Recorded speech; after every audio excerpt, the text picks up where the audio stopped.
everyone, welcome back to my channel. If you're new, go ahead and subscribe. I actually did this video as a short and I kind of briefly explained all the different books that are going to be on this list, but this is going to be book recommendations to get you into fantasy based off of genres that you already read or based off of things that you used to like whenever you were younger. I wanted to make this video because I see so many people on every platform talk about how they want to get into fantasy but they don't know where to start. It can feel very overwhelming whenever you just have a bunch of people on Book Talk talking about a 15 book mega series and you're like, I'm just trying to dip my toe in. I feel like fantasy is one of those genres. It's my personal favorite and it's always been my favorite, but it's definitely one of those genres that like before you get into it fully, it can feel very, very intimidating. So I wanted to make this video to kind of like make it a little bit more simple, give like quick recommendations just based off of the vibes that you already like in books and the genres that you already enjoy. So without further ado, let's get into the recs. The first recommendation on this list is if you like literary fiction, I think you would really like The Invisible Life of Addie LaRue.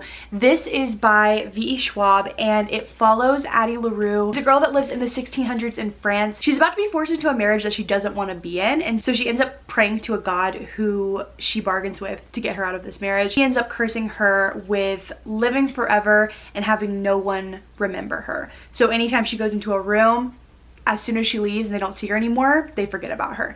We're kind of flashing back to the 1600s and different time periods where she's been alive, as well as being with her in 2014 New York. I feel like whenever I typically read lit fics, what I look for in a lit fic is something that changes the way that I look at the world, something that makes me see humanity in a different way.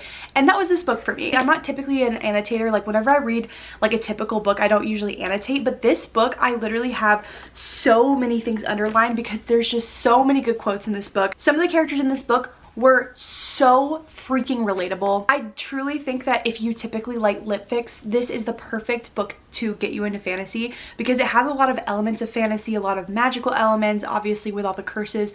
It's also very similar to like your typical lit fic. So I really love this book. I gave it 5 stars, and also most of the books on this list I either gave 5 stars or 4.5. These are like my favorite books, so I'm not giving you guys any crappy books. These are my favorites, and this is literally one of my favorite books of all time. So this is an honorary mention because I feel like people either really like this book or really don't like this book. I loved it, but it is Starless Sea by Erin Morgenstern. I absolutely loved it. It definitely feels like a lit fic whenever I read this. It's kind of the same feelings as Invisible Life of Addie LaRue.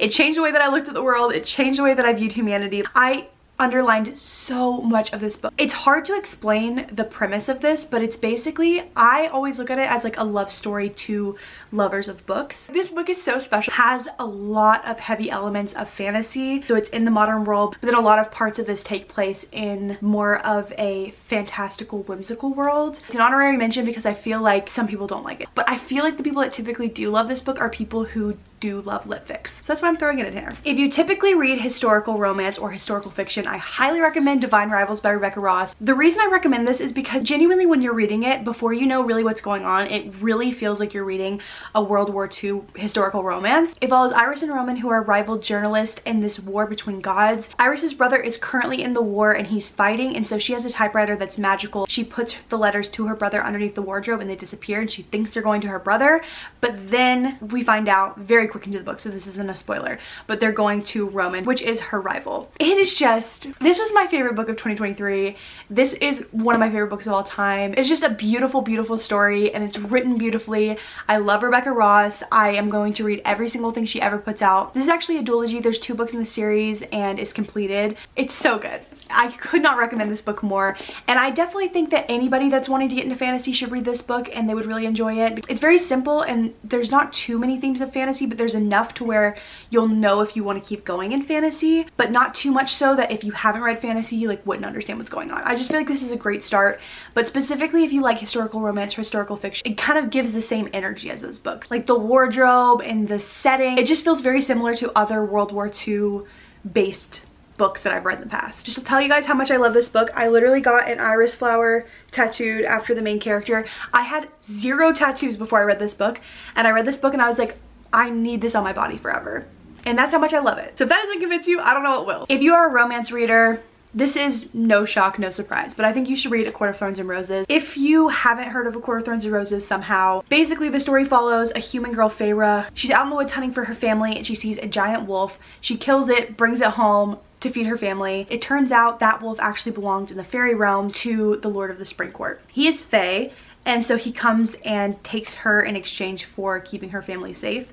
And she is forced to come into the fairy realm, live there forever, help break a curse. That's pretty much all I can say. This series is so good, but the thing is, like, I pride myself on giving people very specific recommendations, and I don't think that the series is for everyone, but I definitely think that if you like romance, you would love this series because it's so heavy on the romance, very heavy on character development. It's just so much fun. Everybody that I've talked to who doesn't usually read fantasy and they read this series, they're like, I didn't even notice it was like unlike things that I normally read because I was so into the romance. If that's something that you already like, you would absolutely love this series. This book I gave a 4 stars to, but the second book I gave a 5 star to, and it's one of my favorite romance books of all time. Highly recommend. Highly, highly, highly recommend if you like romance. Now moving on to kind of more of books that you would like if you liked certain things as a kid. This could apply if you don't read right now, or you're kind of wanting to get into fantasy, you don't usually read, or just like you want recommendations but you don't have like a specific genre that you usually read.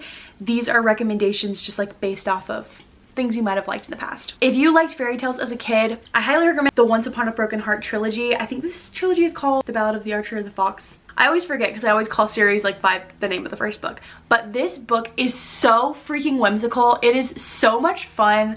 I think that this is a great start into fantasy because it's very simple in the writing style. It's very similar to, I think, what a lot of us enjoyed as kids. Like very fairy tale-esque, very magical, very whimsical. The first book follows Evangeline Fox, who is a human girl who lost both of her parents, and she lives with her stepmother and her stepsister. It starts off with her being heartbroken because the love of her life is getting married to her stepsister, so she goes to bargain with a fate to kind of prevent it from happening. All 3 of the books basically follow the ramifications of that. This series, again, so whimsical, so magical. I think that if you liked fairy tales, you would absolutely love this book. If you liked Divergent as a teenager, like if you loved the movies, you loved the books, whatever, Fourth Wing is gonna be for you. I can't really hold it up because when I hold it up, it like totally puts me in the dark.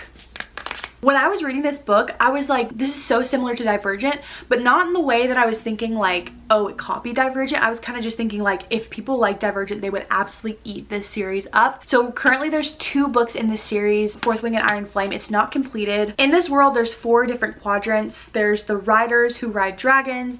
There's the healers, the scribes who kind of are more of like the academics, and then there's the military, but I'm forgetting what the name of it is right now. So Violet's mother is the commanding general of the rider quadrant, and she is forced to join this quadrant to go through like the kind of like entry process to this quadrant. It's super dangerous. You have to learn to ride dragons, you have to pair with a dragon, and she also has an enemy thrown in there too who hates her mother and hates her. It's so good. It's so much tension. I think that this is such a fun book, and especially if you like kind of the same theme of like almost dystopian feeling and you really liked Divergent, highly recommend Fourth Wing. Another one of my favorite books of last year, if you like Hunger Games and Twilight whenever you were younger, Serpent in the Wings of Night by Carissa Broadbent. This was one of my favorite books of last year, truly. This follows Aurea, who is the adopted daughter of the king of vampires. In this story, there's a tournament that she is entering, like right as soon as the book begins. The winner of this violent, bloody tournament ends up getting a wish granted from a goddess. She is trying to win this so that she can be the true heir of her father. One of her competitors in this, his name is Rain.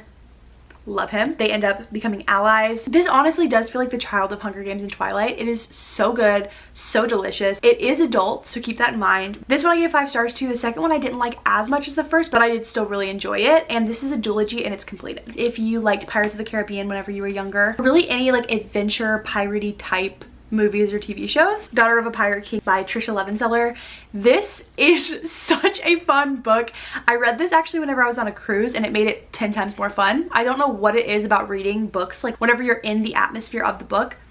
So fun, so good. This book follows Alosa, who is the daughter of the Pirate King. She is commissioned to go onto the enemy ship as a prisoner to find something that her father needs. There's some tension, there's some banter, there's some adventures that are had.